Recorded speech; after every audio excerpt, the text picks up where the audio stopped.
Welcome to The Explainer. Today, we're unpacking a geopolitical shift that is, honestly, nothing short of historic. For decades, the idea of Alberta separating from Canada was really just viewed as a fringe concept. It was something people talked about, sure, but it never felt truly actionable. Well, that has fundamentally changed. The whole secession conversation has completely stepped out of the political shadows and right onto the main stage. Today, we're breaking down exactly how Alberta arrived at an official, government-led referendum set for October 19th, 2026. This is a vote that asks a deeply profound question about the province's future in Confederation, and we're going to stick strictly to the facts and the timeline to understand how we got here. Okay, let's dive into this. Here is our roadmap for today. First, we'll look at the upcoming October 2026 referendum and the roots of Western alienation. Then, we'll cover the 2025 tipping point, follow that up with the legal hurdles and the pivot, and finally, we'll wrap things up by decoding the actual ballot question. All right, starting off with part one, the roots of Western alienation and really decades of economic frustration. Because to truly understand this 2026 referendum, we can't just look at right now. We've got to rewind. The seeds of this movement were actually sown decades ago. If we go back to the 1980s, Ottawa's national energy program was seen by a lot of people in Alberta as deeply damaging to their local economy. Fast forward to the 2010s, and we see these ongoing massive conflicts over modern pipeline developments, which is obviously crucial infrastructure for getting Alberta's resources out to market. And then, rolling right into the 2020s, federal carbon pricing measures just added a whole other layer of economic friction.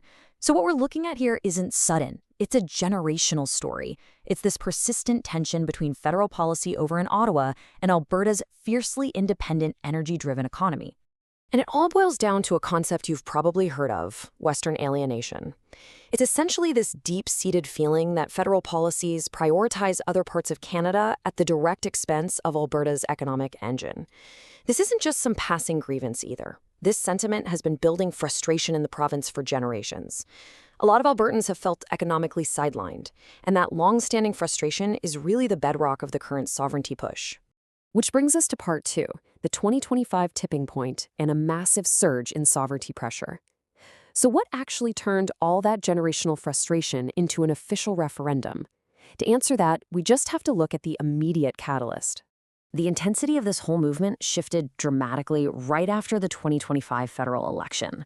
When the Liberal Party officially secured a fourth term in Ottawa, it acted like a lightning rod in Alberta. We saw this immediate, intense spike in momentum from groups demanding a provincial sovereignty vote. Grassroots organizations, most notably a group calling themselves Stay Free Alberta, quickly mobilized across the entire province, channeling that election reaction into direct, organized political action. Now, what's really interesting about this number is just the sheer scale of the mobilization. 300,000. That is the staggering amount of petition signatures gathered by Stay Free Alberta to push for a separation referendum. To put that into perspective, that number completely blew past the official provincial requirements to initiate a citizen-led vote. It was just a massive showing of organized public pressure that the provincial government literally could not ignore. But, as you might guess, the path to the ballot box wasn't exactly smooth sailing. That brings us to part three, legal hurdles and the pivot, looking specifically at court interventions and government action.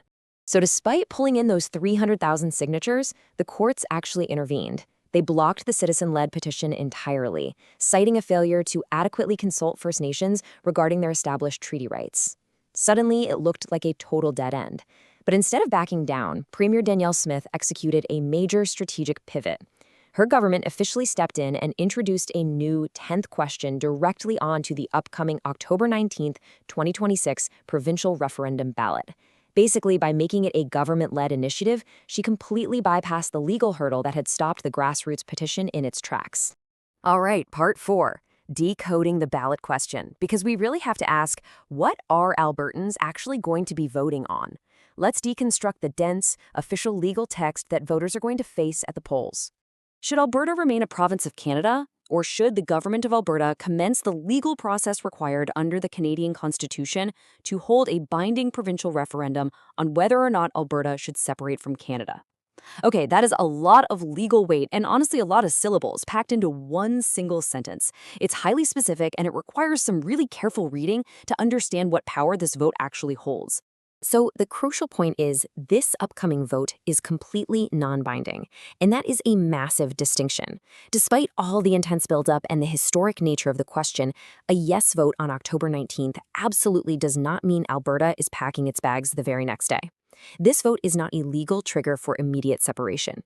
Instead, it's designed purely as an official expression of public opinion. It is basically a massive government-sanctioned pulse check. Let's break down the mechanics of what that means in practice. Step 1 is October 19th, holding this non-binding vote to just ask Albertans what they want. Step 2 is the provincial government taking those results to accurately gauge the public's appetite for sovereignty. And step 3, which by the way only happens if the vote actually passes, is the government deciding whether they are going to take the steps to begin a deeply complex, incredibly arduous constitutional journey towards secession. So this referendum isn't the finish line, it is quite literally just the starting line for deciding if the race is even going to be run. And that leaves us right here, looking ahead. Whether you view this entire movement as a vital defense of provincial rights, or maybe as a massive political distraction, one undeniable fact remains. Alberta is standing at a historic crossroads. On October 19th, 2026, the province is going to signal its intent to the rest of the country. Will Albertans choose to stay the course within Confederation, or will this vote end up being the opening chapter of a very long, very complicated constitutional debate? That is the big question we are all waiting to see answered. Thank you so much for joining me on this deep dive into the source material. Keep learning, stay curious, and I'll see you in the next explainer.